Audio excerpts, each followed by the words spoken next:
Hell's bells. What a game. They'll need to get the plumbers into the Principality Stadium to refit the kitchen sink. Wales tore out and heaved at the All Blacks.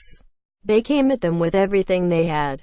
Body, heart, soul, hymns, arias, and all. And it still wasn't enough.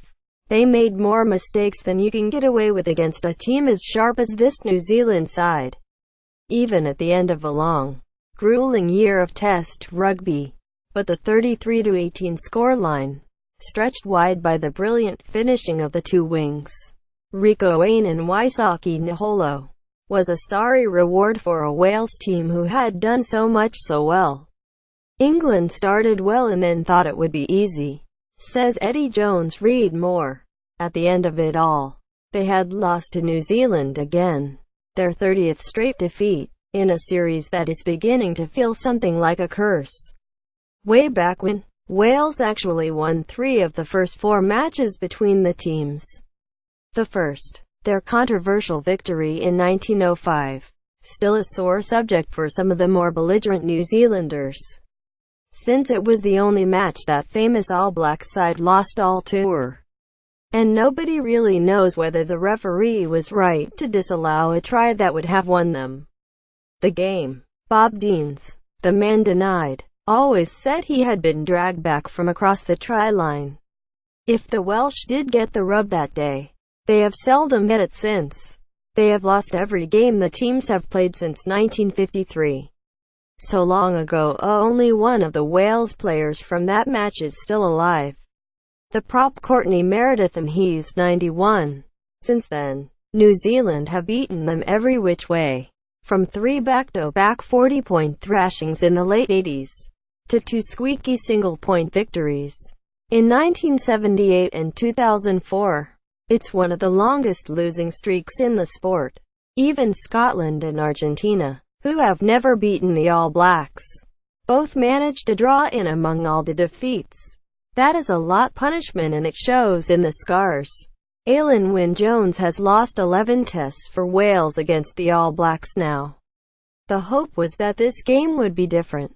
Jones, along with 5 of his teammates, was part of the Lions squad who drew the series in New Zealand in the summer. They had learned at last that New Zealand can be beaten. Add to that the fact this All Blacks team, ground down by injuries, looked a weaker side than the one the Lions drew with, since only 8 of this side started that first test in Auckland in June. New Zealand's Rico Wayne cuts loose to punish unfortunate Wales. Read more. Jones certainly began the match like a man possessed by some fresh and hellish spirit. He sparked his side into life when he came bursting through the back of a ruck, scattering startled All Blacks this way and that. It was as if he had knocked a hole in the wall and his teammates came flooding through after him, rushing through phase after phase after phase. It was frantic stuff, with offloads popping up from low down on the ground, wild passes being pulled in by the fingertips. Wales dominated those opening minutes, but all that territory, all that possession, won them exactly 3 points. After 15 minutes of this cudgel work, the All Blacks scored off a rapier break from Wayne. He released Aaron Smith, who flung a fine pass out to the unstoppable Naholo, who dived over, undeterred by Steph Evans' late shoulder barge, which made as much of an impression on his course as a bug does to a car when it hits the windshield. It was a brilliant finish and the first time New Zealand had been into the Welsh 22. It was a crushing counterpunch, the kind of blow that sucks the wind from the lungs of the crowd because it seemed so damn easy.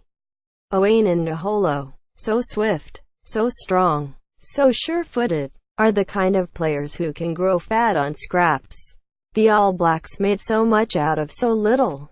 When Wales made so little out of so much, there is a ruthless efficiency about the way New Zealand play that made Wales' labours feel such a hard way to go about trying to win.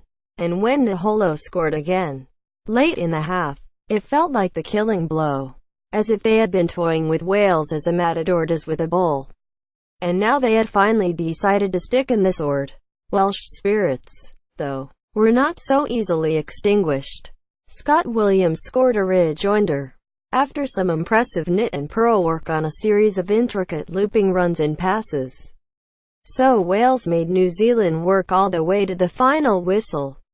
They kept coming, furious, but for all their breathless huffing and puffing, they never got where they wanted to go. They had twice the territory, twice the possession, and did half as much with it. It was a great test, Warren Gatland said, and I thought we contributed a hell of a lot to it. It was, and they did.